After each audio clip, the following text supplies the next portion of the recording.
Sri Lankan. He's trying to save our culture, our heritage. He's trying to take it to our children with his own money. But that doesn't preclude the tourist industry from looking at itself and saying, what are we doing honestly to promote and preserve the culture? Unfortunately, big business does these days, and the TV stations are the biggest culprits here, is that producers and directors are using amateur talent, to project reality TV. And what's that all about? It's actually slave labor. Some recognition has got to be brought from a government level and from commercial industry to recognize that if we're not careful, we are going to throw away all that culture, all that history, and it will be very, very difficult to revive it. So sadly, that's the way we are today. As you can hear, I'm passionate about, the promotion of the heritage of this country. It can be done, but unfortunately people have to get up and wave the flag for Sri Lanka, saying we can't let our traditional culture die. අයිබෝවන් මම අද ඔබ ඉදිරියට පැමිණෙන්නේ විශේෂ කටයුත්තකට. අරකවිල නර්තන හා නාට්‍ය පදනමේ අනුශාසකවරිය හැටියට. මම අද ඔබට හඳුන්වා දෙන යන අමුත්තා ඔබට අමුත් එක්කුණත් ADTF එකට නම් අමුත් එක් නෙවෙයි. ඔහු තමයි ADTF සමනිර්මාතෘ පීටර් හිල්. එතුමා ගුවන් යානා සමාගම්වල ලෝකයේ පුරාම විධායක නිලධාරියෙක් හැටියට සේවය කළා. අපගේ ශ්‍රී ලංකන් එයාලයින්ස් ආයතනයත් ඉතා විශිෂ්ට තත්වයකට ගෙනෙන්නට මහත් වෙහෙසක් දරපු අපේ රටට විශාල සේවයක් කරපු මහත්මයෙක්. මේ තවත් විශේෂත්වයක් තියෙනවා. ඔහු විවාහ වී සිටින්නේ මගේ ආදරණීය මිතුරිය ජානකි හිල්. එතුමිය සමනිර්මාතෘ ADTF ඒ වගේම කළමනාකාර අධ්‍යක්ෂකවරිය. මෙම ආයතනයෙන් කරන විශිෂ්ට මෙහෙවර අපේ ශ්‍රී ලංකාවේ අස්සක් මුල්ලක් නෑර සිටින දුවා දරුවන් වෙනුවෙන් විශේෂයෙන්ම කරන විශාල මෙහෙවරට පීටර් හිල් නැමැති බ්‍රිතාන්‍ය ජාතික මේ මහත්මයා විසින් කරන්නා වූ ඒ මහා විශාල ශක්තිය අපිට හිතා ගන්නටවත් බෑ. මොකද ලංකාවේ මෙවැනි ආයතනයක් පවත්වාගෙන යද්දී අපට මුහුණ දෙන්නට සිදුවෙන විශාලතම අභියෝගය තමයි ඒ සඳහා අනුග්‍රාහකීන් සහ මුල්‍යමය වශයෙන් තිබෙනා වූ බාධක ප්‍රශ්න. ඒ සියලු ප්‍රශ්න වලට උත්තර දෙමින් වසර ගණනාවක් මෙම ADTF ආයතනය පවත්වාගෙන යන්නට ස්වකීය ධන පරිත්‍යාගයෙන් ස්වකීය ශ්‍රමයෙන් මහත් සේවයක් කරපු පීටර් හිල් මහතාව මම මෙම සාකච්ඡාව වෙනුවෙන් බොහොමත්ම ආදරයෙන් පිළිගන්නවා. අයිබෝවන් පීටර්. අයිබෝවන් අනෝජා. හරි ලස්සනයි ඒ කියපු විදිහ. It's beautiful the way you said it. Thank you so much. So Peter, what brought you to Sri Lanka? In 1979, I was living and working in the Gulf in Dubai, and I decided to take a short holiday, and Sri Lanka, 4 hours flying away, I decided to come and visit Sri Lanka for the first time. Yeah. I spent about a week here. I did all the sites, I did the cultural triangle. I was fascinated by the smiling faces that I saw everywhere. That's what I took back, the smiling faces, the kids, the children in their white uniforms. It was a wonderful sight to behold. And those are my first memories of, my visit to Sri Lanka. After that you've fallen in love with Sri Lanka, I think. That's more or less correct. Sri Lanka and Sri Lankans. Yes. I think that's very true. Peter, I would like to ask you one question. After that, you came to work here in Sri Lanka. I think people would like to know a little bit about it. How did you start and, your career, the change career and came to Sri Lanka, and then now you are almost a Sri Lankan for me, So would you like to say something about it? Sure. Well, as I say, the first visit was in the late 70s. Now, I was living and working in the Middle East. I've always been in the airline industry, more than 50 years. And that's taken me all over the world. Very fortunate person. Yes, of course. But in 1985, we started a small airline in Dubai. I was one of the founders at the time, and that was a small airline called Emirates. Most people have heard of it today. You're calling it a small airline. That small airline became a very big airline. Yes. And during the course of its expansion, I was the commercial manager at that time, looking after the network. And I used to visit Colombo. Colombo was probably one of our first half a dozen destinations. Okay. So in 1986, we opened up the route to Sri Lanka. So I started coming to Colombo quite regularly. And of course, my interest in the country grew and grew and grew. I made lots of friends here. And, I remember saying to our manager at the time, one day when I retire, I'm coming to live in Sri Lanka. And that's what happened basically at the end. Working for Emirates, I worked with them from 85 at the start till about 96. I was 50 years old. I left the industry for a short time. But Emirates came looking for me when they decided to invest in Air Lanka, the national carrier. That time it was Air Lanka? Air Lanka, it was, yes. It was in 1998. Okay. I was in the UK. I remember Tim Clark coming over and saying, look, what you're doing now, I'm sure you're enjoying it. I bet you miss the business. And I did. Yes. And it was time to come back to the industry. And he said, well, look, we've got a new project. We're just about to invest in Air Lanka. We talked about this many times before I left, but it actually became reality. He said, so I'm looking for someone to come down and run it. Are you interested? And I said, I could be very interested, yes. And that's one thing led to another. And I remember coming down here in the summer of 98 and joining Air Lanka as the acting CEO, shortly to become the permanent CEO. And that was a 10-year management contract we had. So that's when I first came in to work and live in Sri Lanka permanently. And then, well, you asked the question, Air Lanka, it was called Air Lanka at the time, yes. It had been running for nearly 20 years. Great airline, great reputation. Unfortunately, profitability had always eluded them. And the government was looking for an investor come manager to come and try to reorganize, rebrand, and reinvigor the company into trying to break even and make a profit. Well, we worked on that for 10 years. We rebranded to Sri Lankan Airlines, brought new airplanes in, changed the product around a bit, tried to ensure that we kept the Sri Lanka identity very strong. Yes. And I'm pleased to say that worked out very well. Yes, Pete. During your time, it was flourishing. I think that was the best period of Sri Lankan Airlines. Unfortunately, I don't want to talk about after you left the Sri Lankan Airlines. Well, anyway, that's another side of the history. When we were here, the team, I loved working here. Yes. As you know, Sri Lankan is Sri Lanka, it's personified Sri Lanka.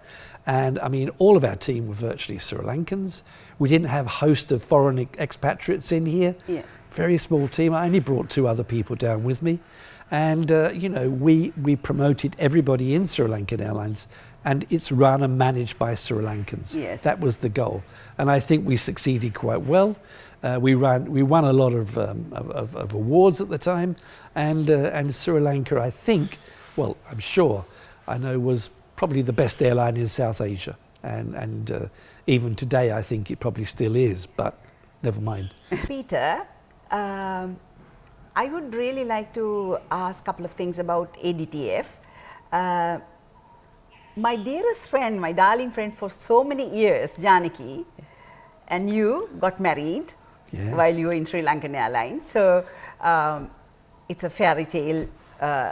It's a fairy tale actually. Now Adtf, you and Janaki is joint founders, right? That's correct, and yes. You are the president and Yes. she is the managing director. Yes. I know everything they are doing. for the rural children, for the children all over Sri Lanka, but our audience doesn't know Peter. So would you like to say about it? What made you to start Arakavilla Dance and Theatre Foundation?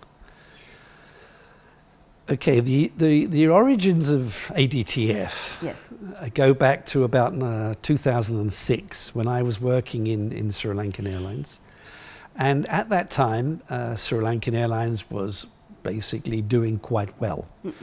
And we decided that it's the right time to revive our social responsibility program, which was already there, but it was dormant for so many years. Company had no money. How could it fund community programs? It couldn't.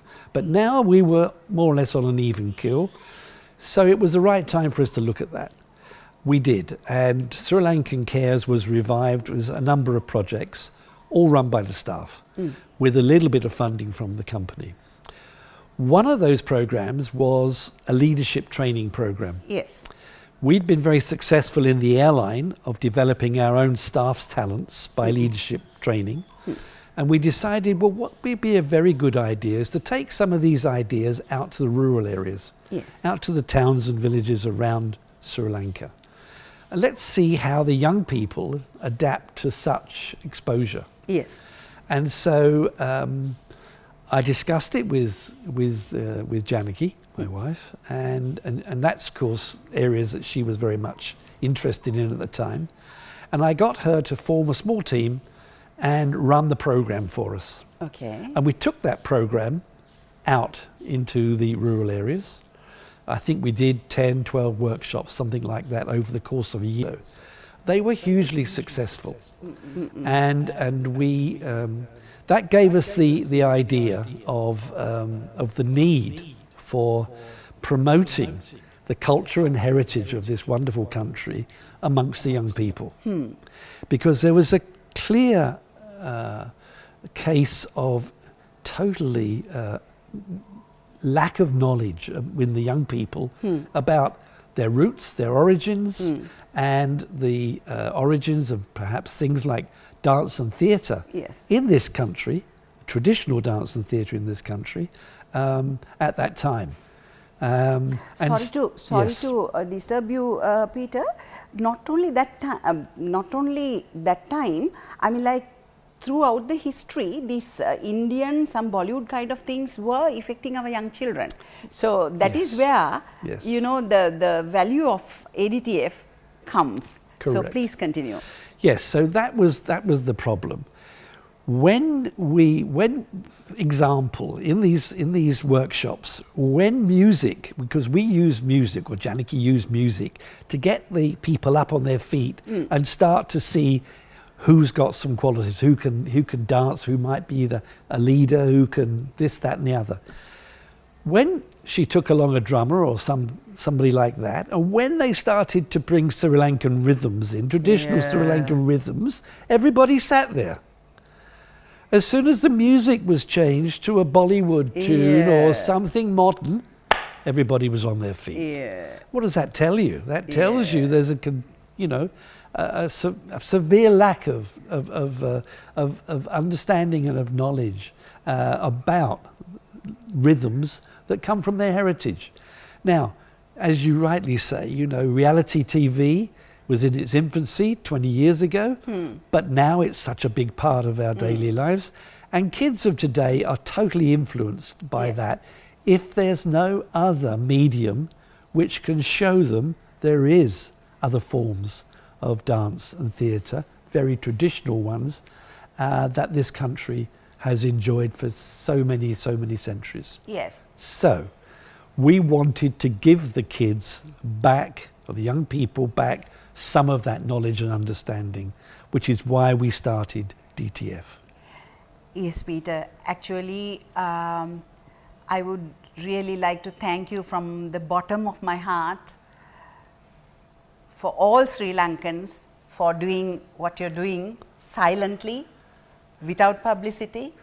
I am a close friend of both of you.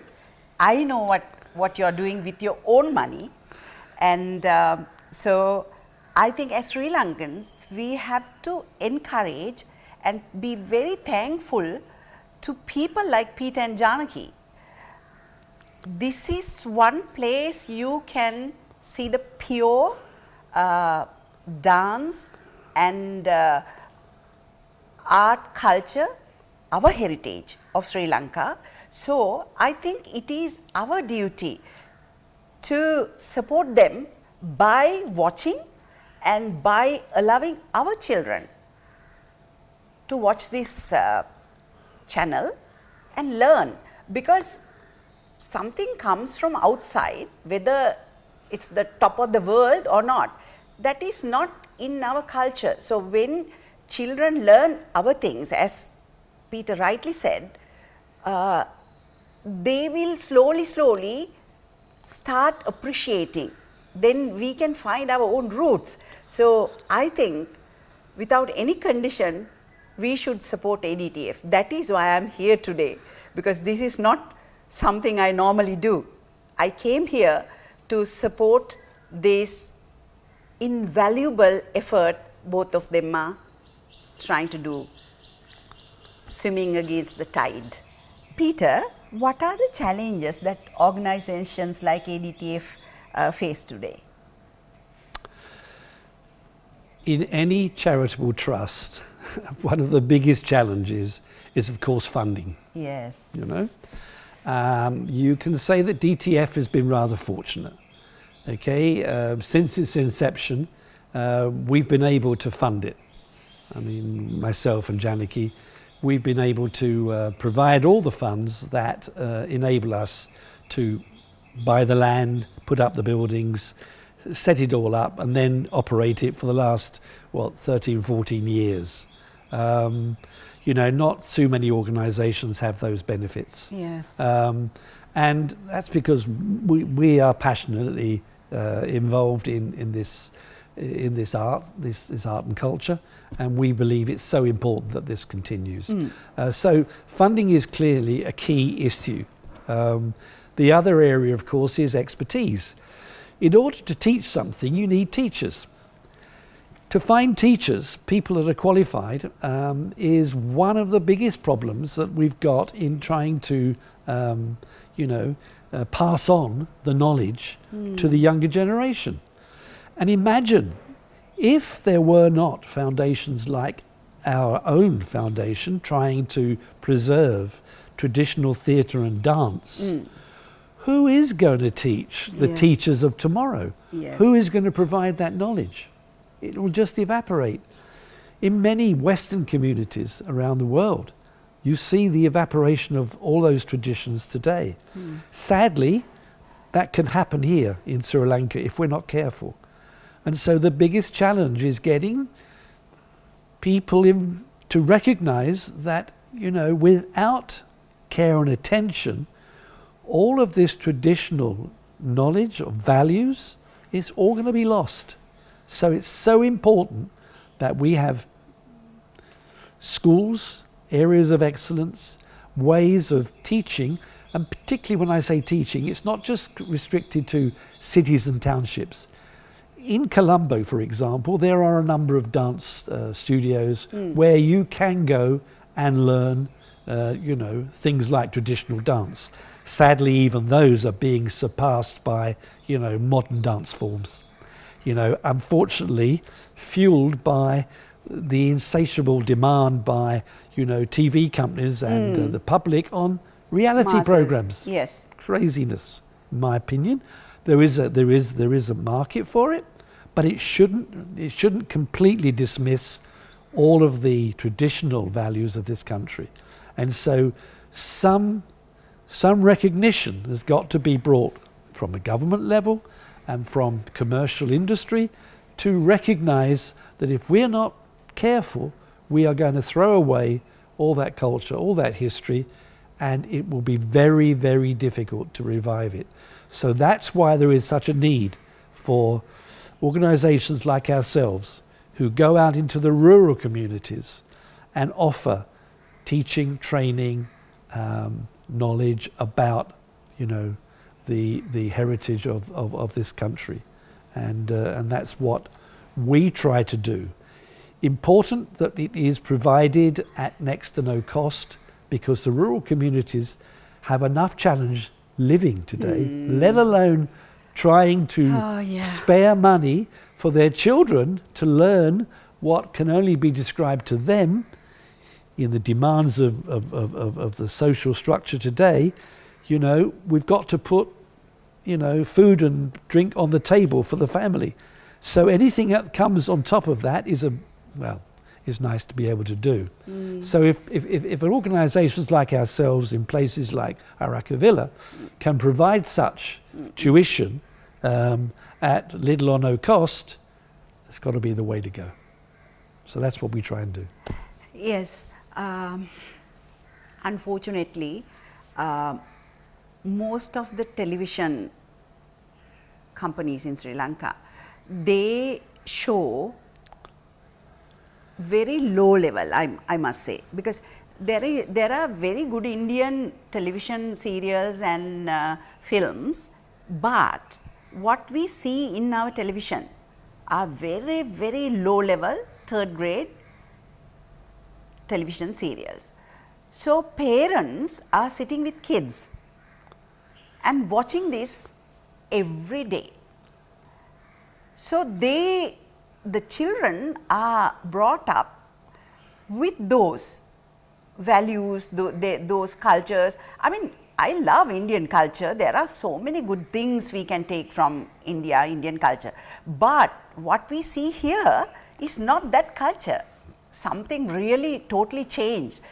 So it is so important, as Peter said, to teach children what is really our culture. And when we are on our feet, when we are rooted, then we can learn other things. I mean, I learned so many things, so many cultures, so many art forms from all over the world. But when we are rooted in our culture and when we know our traditions and our dance forms and everything, then we can, you know, teach children or others. I mean, like in schools, that's not, I don't think it's a bad idea, but as they said, we have to preserve our cultural heritage. And parents,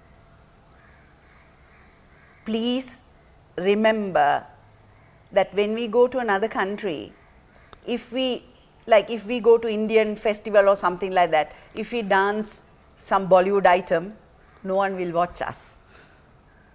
But when they hear our cultural drums, our traditional dance, I have seen they just go like this. So please drive some sense into your head about the value of our own dance forms, our culture, our heritage. Please help. Please teach your children. You know, he is not Sri Lankan. He is trying to save our culture, our heritage. He is trying to take it to our children with his own money. So how much we can do to our children? At least little bit. They are giving it free. Still people, no, I have to go to this class, that class, swimming class. I have heard this, cricket class. It's okay, do cricket, do swimming, all that, no problem. But make a timetable for your child to go and learn. You know, I know some villages around Arakavilla. I don't know how many children are coming to Arakavilla Dance and Theatre Foundation to learn with some things with very little fee or no fees at all. They are doing yoga class, I know, hardly any children because they have to go for cricket. It's fine, but come to yoga class also. Come for the dancing class also. Please think what you're doing to your child. These days, the entire country, even children, I have seen, so violent, so violent. The words coming out of their mouths, unbelievable. Why? No value for culture, no value for our heritage. So, one thing I would like to say before I finish this, when I was acting in Mother Courage and her children in Sri Lankan, like Diriya Mawasayage Daruwo, after every sequence, I heard only two people clapping, that is Peter and Janaki. When we go to England or any other place, after every scene they appreciate, they clap. But when I was saying, oh wow, at least both of them are watching. See, please think what I am saying. And if I can just finish on that note, in the early stages of ADTF, we decided to take a group of Sri Lankan children and young people to the Edinburgh Fringe Festival. Yes. This was in 2012. And we scripted and casted a traditional Sri Lankan dance showcase. And this was there was thousands of acts up in Edinburgh on those occasions, yes. you know. So we performed up there for, I think, nearly a month, different theatres, showcasing Sri Lankan culture and art, and it was unique. Yes. We had the drummers, we had everything there, and people were fascinated. Yes. And all of our people were so proud to be representing Sri Lanka Yes. with Sri Lankan culture, which is unique. Yes. With the mask, with the dress, Yes. everything And the else. drums and and the the- drums. yeah. All of that is a vibrant, cacophony of sound and action, and it mesmerized the These audiences. colourful costumes It's and absolutely beautiful right. masks, So yes. imagine the pride that gives you as a Sri Lankan, taking that to somewhere like Edinburgh, where you're surrounded by the world. Yeah. They've all got their own traditions, but there's Sri Lanka with its own unique show. Yes. It was a sellout. I'm I telling know. you, I it was really, really good, and it made the whole thing so important to me that when I look back and I think we did all that way back in 2012. Here we are in 21. We've never been able to repeat it since, but one day perhaps. Yes, I know how much you spend on Patachara, the beautiful creation. So much they are doing every year. They are doing a beautiful show. So I'm very fortunate to witness those innocent children from village coming on stage, dancing like any professional. So I'm a witness for all those. So please join hands with ADTF and support them. Support your children. Support to preserve our cultural heritage, which I couldn't do alone. But Janaki is very fortunate to have Peter, who loves art and culture and loves to spend very compassionately towards children, treating any children as their children. So please value, please support. That is the only thing you can do, and you can close your eyes one day peacefully, thinking that I supported my child, I supported other children to live a good life and to become a good human being, culturally knowledgeable, good child. So good children. So please think, sit and think for a while. What are we doing to our children? Where are we taking our children? Please think. Peter, maybe from childhood you were in England, you were brought up in a very rich art and cultural background, yeah?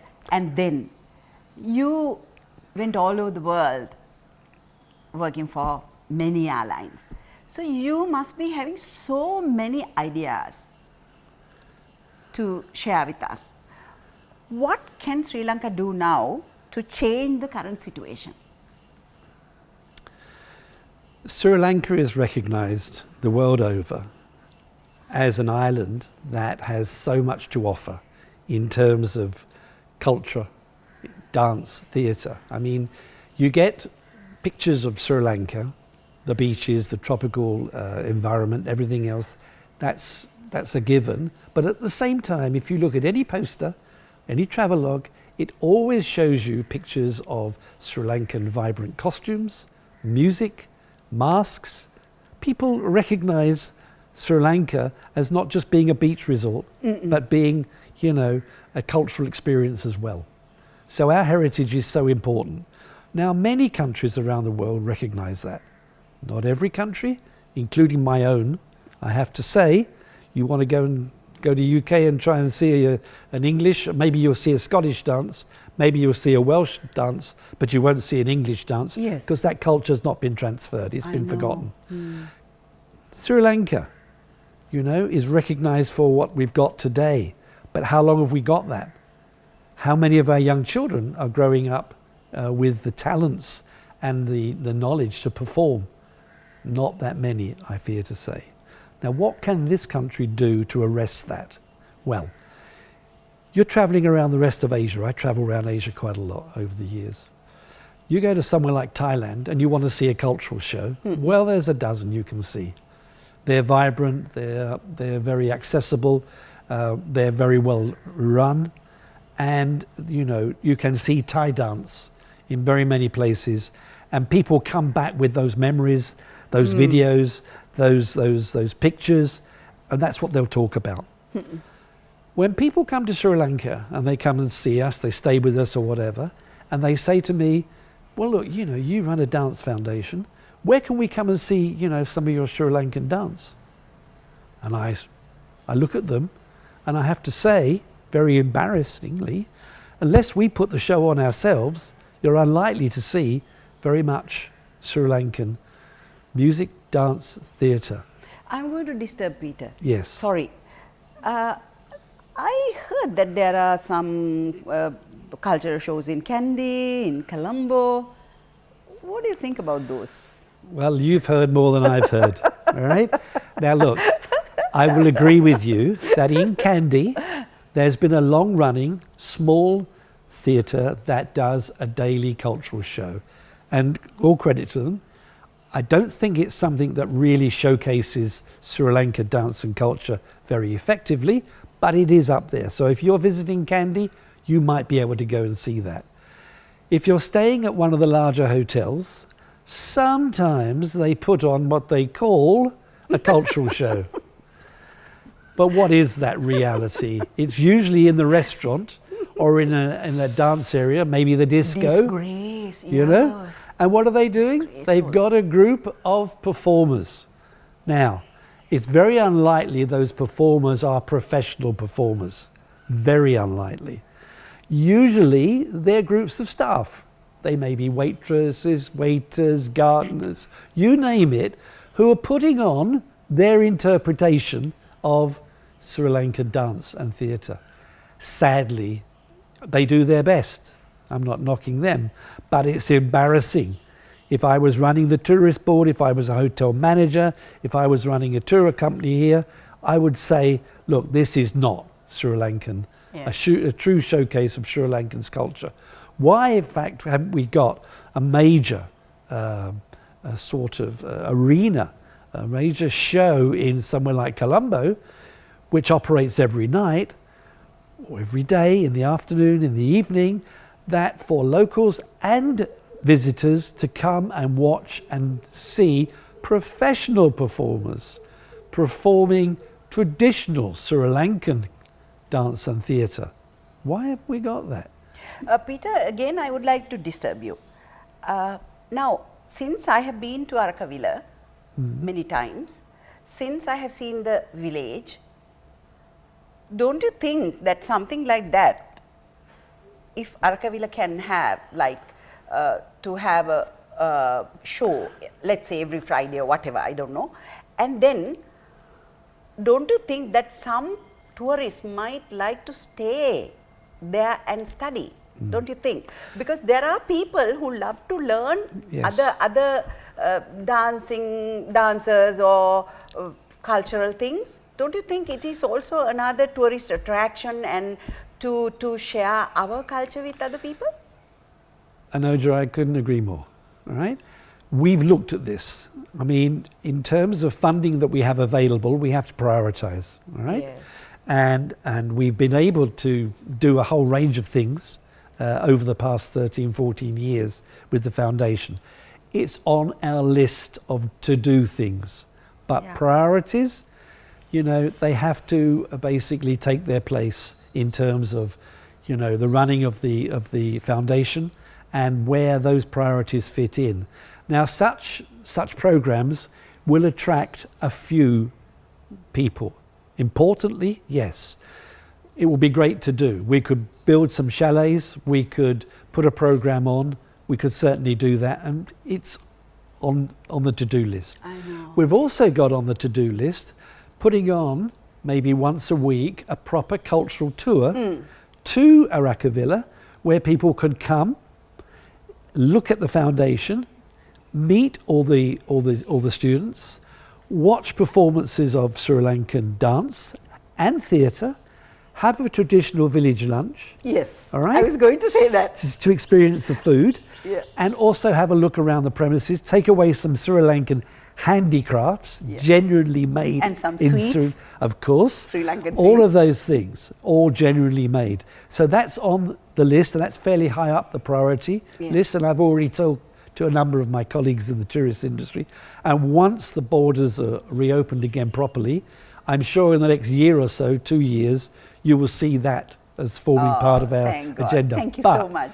But that doesn't preclude the tourist industry from looking at itself and saying, what are we doing honestly to promote and preserve the culture that, we use to advertise the benefits of coming to Sri Lanka? They take all of those advertisements, they put up the posters, they show the videos, but when people come here to experience all of that, the area that's missing is the real traditional theatre, dance, song that is such a rich part of our heritage. It's not there today. Why haven't we got, a cultural centre in the heart of Colombo where people could come to once, well, not every night maybe, but maybe 3 or 4 times a week, they could watch a show. Why isn't there one down in Gaul? Why isn't there a proper one up in Kandy? Why don't we have these shows? In North and East also. Yes, absolutely. Jaffna, up in, over in, on the East Coast. Arugam side. Because all there of are that, so because many, every area, as you know, has its own variances of dance and culture, which should be showcased. And people want to see that. They desperately want to see it, and it's not available to be seen today. The only time you get a glimpse is if you happen to be here when one of the religious festivals is taking place, maybe the Kandy Perahara or whatever. You will see a glimpse of it. Because they're just walking and that's they exactly hardly, that. It's not a show. But why? And you know what? I mean, this is quite reasonable business in other Asian countries. Yes. I mean, the one that we went to maybe a year or two ago in Thailand, there were probably 1,000 people attending. Yes. Yes, I've seen. All paying a good amount of money, watching professionals. Who are being recognised as professionals, perform traditional dance, being paid as professionals. I mean, I think that is a very important point. It's very important Peter, because paying the professional fees for the dancer, then the children will be attracted, young children. Of course, you see, for all of the training that we give, for all the qualifications that our young people go away with, where they've got, qualifications on Kandyan dance, low country dance, you name it, okay? Where do they use them? How can they professionally use them? They can't. They can't, unfortunately. What, unfortunately, big business does these days, and the TV stations are the biggest culprits here, is that producers and directors are using amateur talent, to project reality TV. And what's that all about? It's actually slave labor.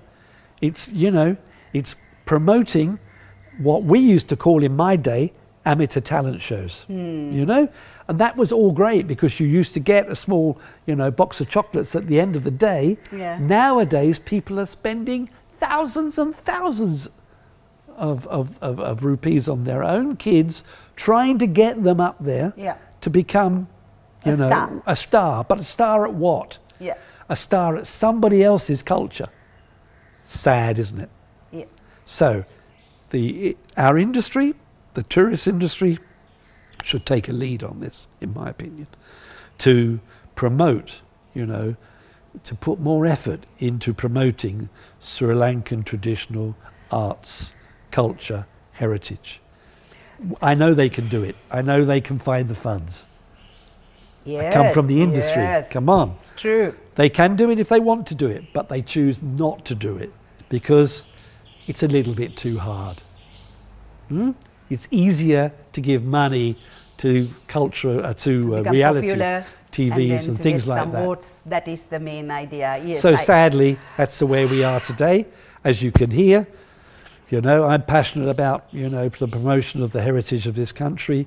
It can be done, but unfortunately people have to get up and wave the flag for Sri Lanka, saying we can't let our traditional culture die. By doing nothing, it will die. My heart is very heavy. There we are. You know why? It's in our own hands. Couple of days ago I had a chat with Janaki, and then I also got up from my sleep after talking with her, because it is okay, I mean, like, have a talent show or whatever, I don't say it's bad, but the amount of money, I also didn't realize this while supporting some of reality TV shows to train. I went as a trainer. I didn't realize until I had this chat with Janaki. And the amount of money these young men and women are getting after becoming a so-called star with singing or singing someone else's songs or dancing, Bollywood dance or whatever. And this traditional, we call Guru Nanse. Traditional Guru Nanses, are they getting enough payment even to take some food to the family? Very reluctant to pay. So when Janaki was explaining this, I was like in a shock. And I was I was feeling so guilty at that time. Why didn't I think this before? Yes. So, never too late. Never too late. I always learn from my mistakes. So, as Peter, being a British, when he said flagging Sri Lankan flag, I felt, oh my God, my heart was become so heavy. Are we thinking that way? We have to be ashamed of ourselves. Being Sri Lankans, are we thinking that way? So please, please think, what can we do? Sometimes we don't have to spend so much of money. Even if we don't have money, it's fine, but we can encourage our children. We don't need money for that. So there are so many things we can talk to our children. We can take our children to see some shows. How many children have seen a Tovile? Or some traditional things we used to do for healing. How many children knows about these things? Maybe I wish and pray, since I know Janaki and Peter, that is a place where you can really believe what they do. We'll never cheat on other people's money or hard work. We'll never misuse anyone. I'm very sure about it because I know them for ages. And if we can help them to make some sort of tovile or something, some traditional thing, if we can help, and to bring our children, we can get together, some families in Colombo, and request them, please do something. We are willing to bring our children and spend the day there. They will organize. So we have to think from different angles. So thank you so much, Peter, for allowing our people to wake from the dreaming lethargic sleep. Thank you so much. Thank you, Janaki. You are behind the camera. Thank you so much. With all my work, I came today. Even if I can help you slightly, I will never say no, because I know the value. I learned so much from both of you. So please be with us with Adtf channel. Love your child at least to see now through the machine. But it's not the same when you go to the real thing and show them through the machine and bring that child up to request you, please take me there. That is in your hands. Thank you so much, Peter, for your time and the valuable advices you gave us. Thank you so much. Ayubowan. And Anoja, thank you so much for being with us today and explaining things so well. And so, Ayubowan Anoja. Ayubowan. Ayubowan.